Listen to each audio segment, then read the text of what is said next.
about the other footstep. Just don't step backwards whenever you do. Now turn. Hey Andy! I'm fucking dying again. Why'd the blind mine up? Fall down the well! I'm fucking dying. Move this disc in every direction. You get. I think they have a conversation. He's on the other side of the door. He's on the ship that left. They're talking on the radio here. The Corbelin set, the cockpit, was unbelievable to be in, and it's built on a gimbal. So we actually got to feel what it was like to take off and to be in turbulence. And there's a lot of these sets really help with the acting because you're really just reacting to what is in front of you. And they're absolutely incredible and massive and so immersive. So every single set I've been on is impressive. I mean, it's such a gift to be filming in sets like this and also to be filming chronologically. It does a lot of the work for you. I got you.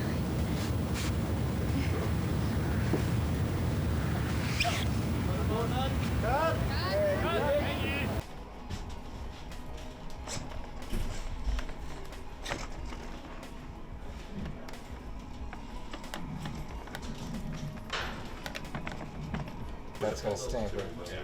Whatever. Okay. Whatever works. Whatever you had planned. Okay. You're just gonna have to get it back off, right? I just didn't want to use anything. No, once it's in, it's in.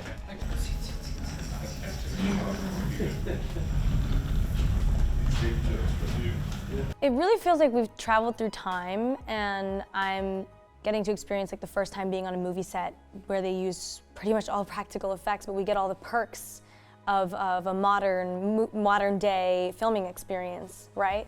Because back then they didn't have that kind of a budget. Back then they didn't have like the tools and techniques that we have now because we've adapted to, you know, fast-paced kind of work environment. We have less time to film a movie.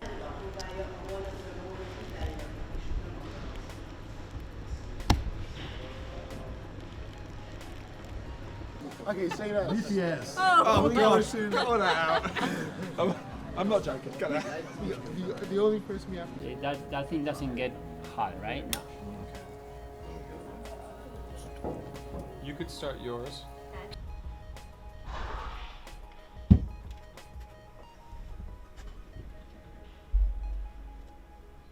It takes place 20 years after the original movie, so that's roughly 20 years before the second movie.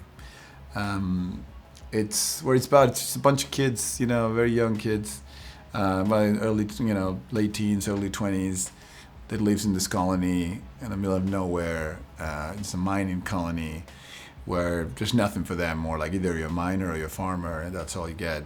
And they dream about leaving that place, right? So they early in the story they come up with a plan, a dangerous plan, that will have them break into a Weyland-Yutani facility, which is the company that we see in all these movies that runs the colony. Oh, we can cut it up, cut it back. Yeah. All the three. Sure.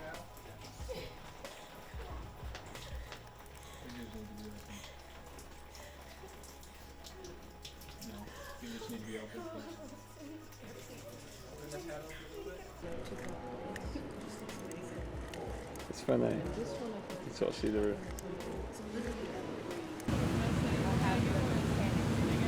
Yeah, it's coming in and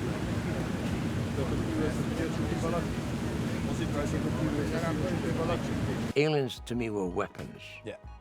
And the next answer is then to do what? To destroy where? Yeah. So maybe they were originally designed to come and find the various planets in the galaxy.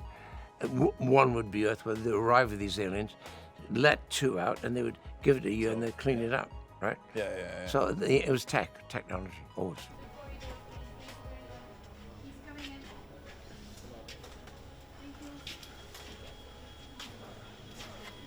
And action!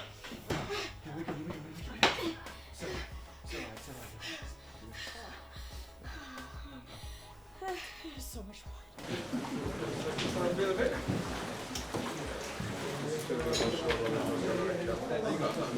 editing those tanks.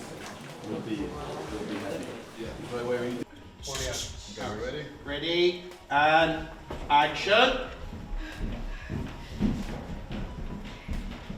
Yeah, the original teams are back with us, and I think, you know, as an actor, it's scary because they know what this film is, and they're like, you better make a good alien film.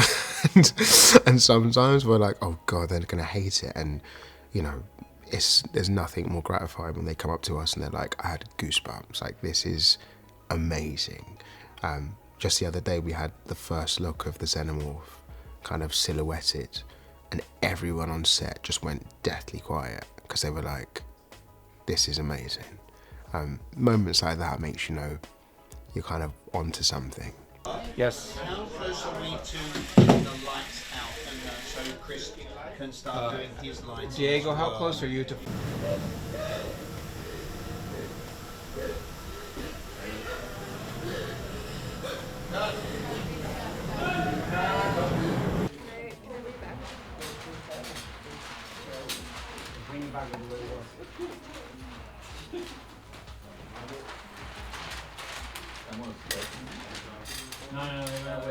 Hey! Hey! Yo, it's alright. I'm filming this. Told you she'd show up. Our Xena was a slightly different design, but all based on the original Alien film. So to most people, it looked very similar. And then we're matching the amazing practicals that were built by Legacy. The team there did an amazing job, and we've been able to start with that where we need to do the augmentation, whether it's adding the tail to the animatronic or to the suit, or a full version of it, like I said, if he has to fly or move in zero G. It's all based off those physical suits. Yeah, so... Oh, we get a show and tell. See, there's the little inner mouth, so that thing functions. No way, he's got a grill. And he's got snarl.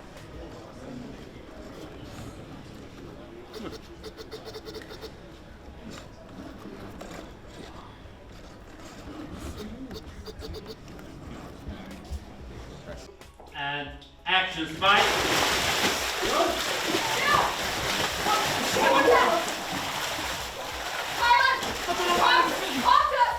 Number 2, 1, 2, 3. About there, right? Yeah.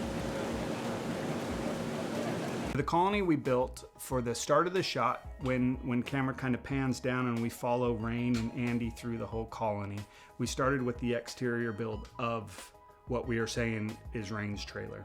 And then we followed through the colony, all within a location, and we landed on the colony affairs.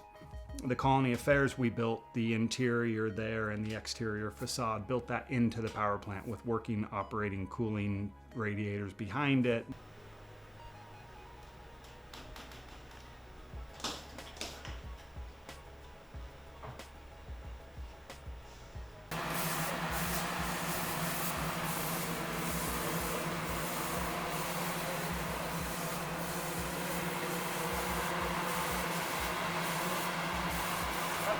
Me.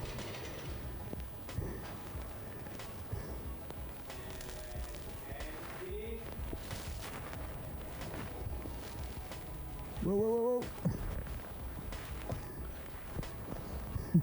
Andy is all she has, and she's put into a terrible position of having to choose a life of survival and bringing her brother along. So we watch her struggle with that decision. And Andy is a synthetic. So it explores what being human really means and what you do for your family.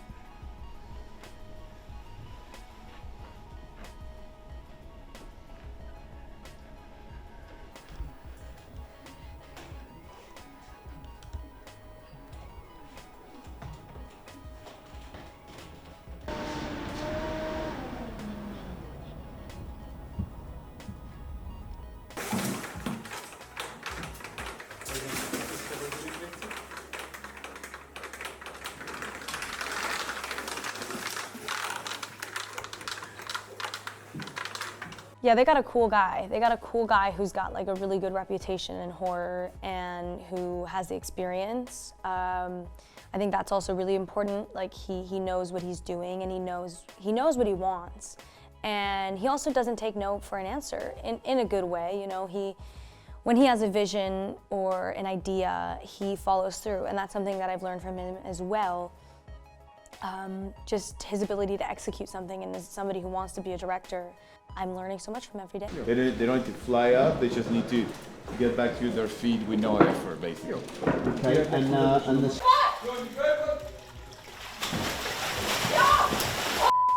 Come on. I didn't expect that. I was just waiting to see.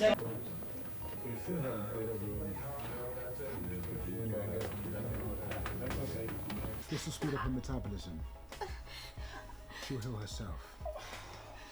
Están esperando que entre algo y le corte la cabeza. Entonces después da la vuelta y cuando se anima a tirar la mirada para ahí, va a ver esos metros adentro.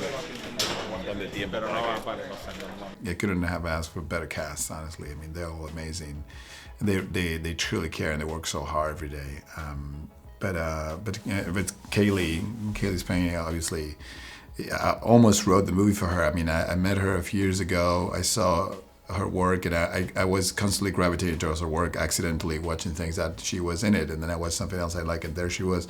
So when I started to write the movie, I usually do a fantasy casting, like I just pick up random photos of sometimes actors, of people that not even actors, or people that are actors that have been dead for 20 years. And I put them on the board, on the wall, so I have a face to connect with the character I'm writing. And the first photo that went up at the board was Cailee's photo.